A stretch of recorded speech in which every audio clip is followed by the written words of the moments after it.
Bismillahirrahmanirrahim. Assalamualaikum warahmatullahi wabarakatuh. Alhamdulillahilladzi anzala alaina syahra Ramadan, syahrul Qur'an, syahrul maghfirah, syahrul siyami wal qiyam, wa syahrul tilawatil Qur'an. Ashhadu an la ilaha illallah wa ashhadu anna Muhammadan abduhu wa rasuluh sallallahu alaihi wasallam. Allahumma salli wa sallim wa barik ala hadzal nabiyil karim wa ala alihi wa sahbihi ajma'in. Faqala Allah ta'ala fi kitabihil karim, a'udzu billahi minasyaitonir rajim. Bismillahirrahmanirrahim. Wa wassaynal insana biwalidayhi hamalathu ummuhu wahnan ala wahn wa fisaluhu fi amaini anishkurli waliwalidayka ilayyal masir. Shadaqallahul azim. Kaum muslimin sidang khazanah Ramadan yang berbahagia, alhamdulillah Allah Ta'ala memberikan nikmat kepada kita, nikmat iman. Kemudian dengan nikmat iman tadi kita merasakan kenikmatan yang sangat nyaman untuk beribadah kepada Allah. Salah satu ibadah yang paling utama yaitunya berbakti kepada kedua orang tua. Mudah-mudahan bagi kita yang masih memiliki orang tua yang lengkap, senantiasa menjaga bakti kita kepada Allah. Sedangkan yang diciptakan oleh Allah dalam keadaan tidak lengkap, kita senantiasa mendoakan orang tua kita supaya diselamatkan oleh Allah baik di dunia maupun di hari akhirat. Salam dan salam kepada Rasulullah. Allahumma sholli ala Muhammad wa ala alihi wa sahbihi ajma'in.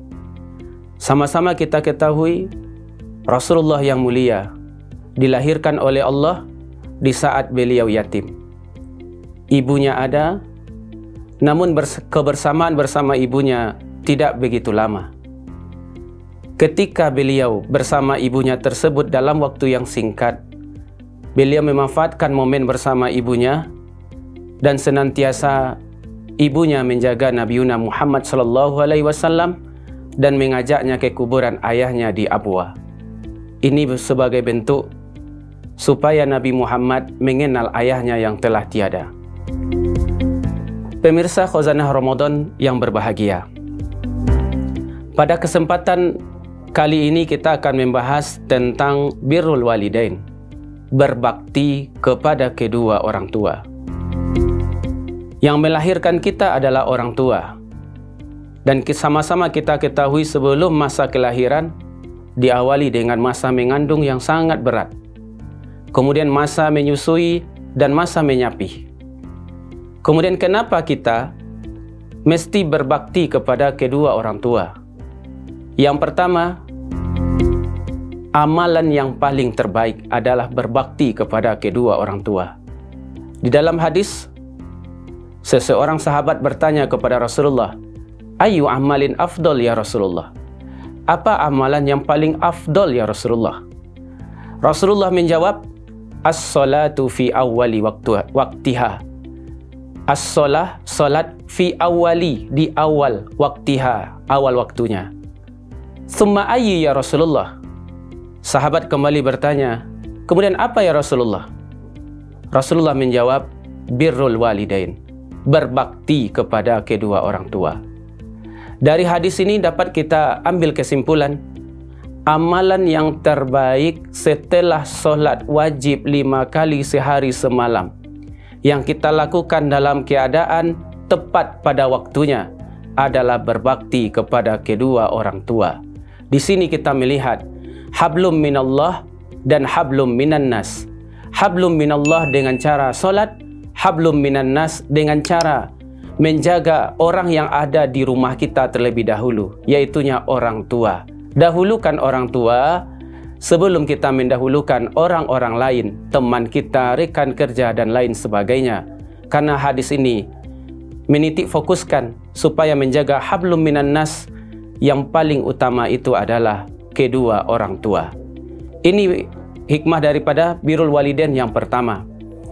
Kemudian yang kedua, ridho Allah terletak di atas ridho kedua orang tua.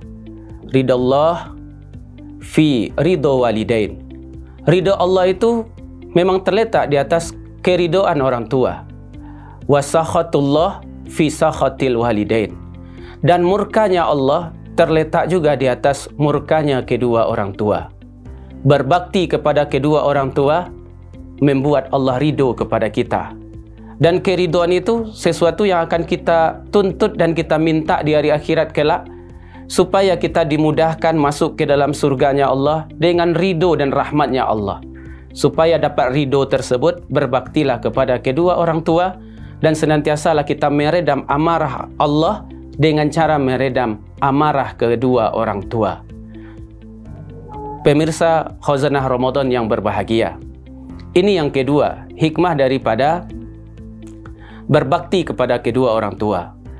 Kemudian kita tambahkan bahwasanya ketika seorang anak sudah menikah, baik yang laki-laki maupun yang perempuan sudah menikah, apalagi yang perempuan, ketika dia sudah menikah, berpindahlah posisinya kepada suami. Tapi bukan bermaksud serta-merta kita mengabaikan, meremehkan kehadiran orang tua kita.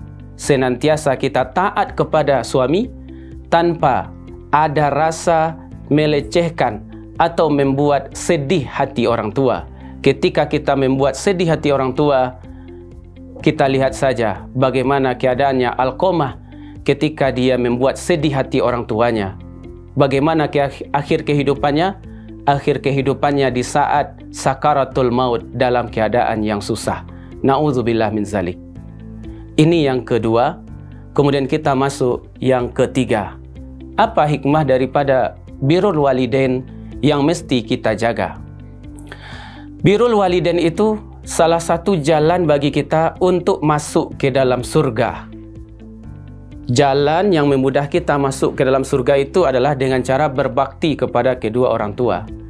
Dalam hadis Rasulullah mengatakan, ketika Rasulullah raqiyal mimbar, menaiki mimbar, faqala amin, mengucapkan amin, salah satu dari amin itu adalah ketika malaikat Jibril berdoa kepada Allah diaminkan oleh Rasulullah. Apa itu?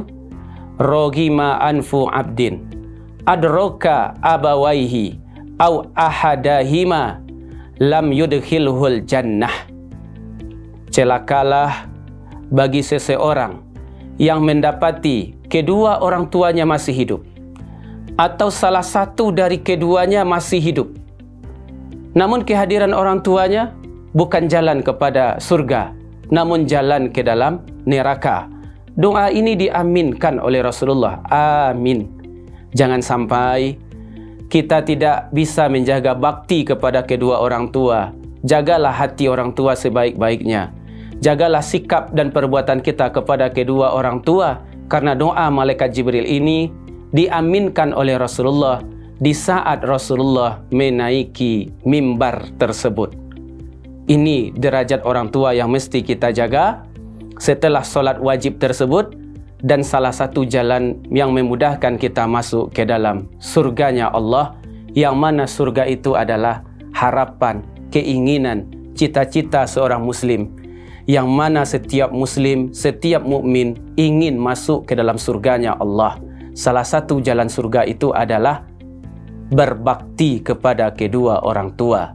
Kalau pepatah mengatakan surga itu terletak di bawah telapak kaki ibu. Pemirsa Khazanah Ramadan dimanapun berada, yang keempat, yang terakhir adalah hikmah daripada kita berbakti kepada kedua orang dan mesti menjaga bakti kita kepada kedua orang tua adalah, di dalam hadis dikatakan da'watun la turad.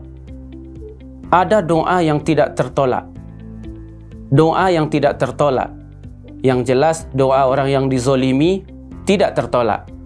Doa orang yang sedang berpuasa Ramadan, seperti kita pada saat sekarang ini berada dalam bulan Ramadan, doa yang tidak tertolak. Kemudian doanya yang lain adalah da'watul walidaini ala waladihi. Doanya kedua orang tua atas anaknya. Jadi doa kedua orang tua kepada anaknya itu adalah mustajab.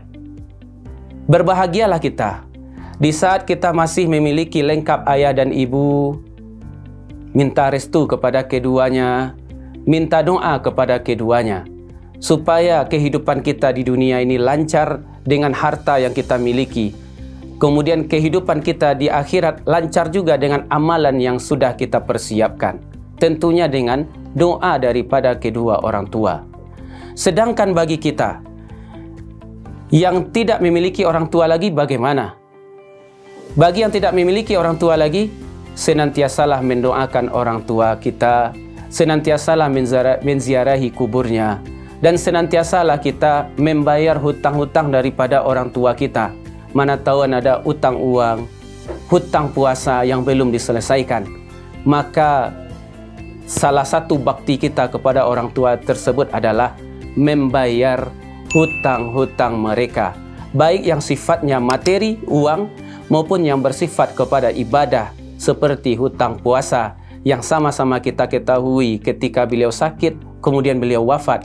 Ini wajib kita bayar, kita qada. Inilah salah satu bentuk kebaktian kita kepada orang tua. Pemirsa Khazanah Ramadan yang berbahagia di mana saja berada, mungkin hanya ini yang dapat kami sampaikan. Semoga menjadi hikmah bagi kita semua, terutama bagi kami yang menyampaikan. Wabillahi taufiq wal hidayah. Assalamualaikum warahmatullahi wabarakatuh.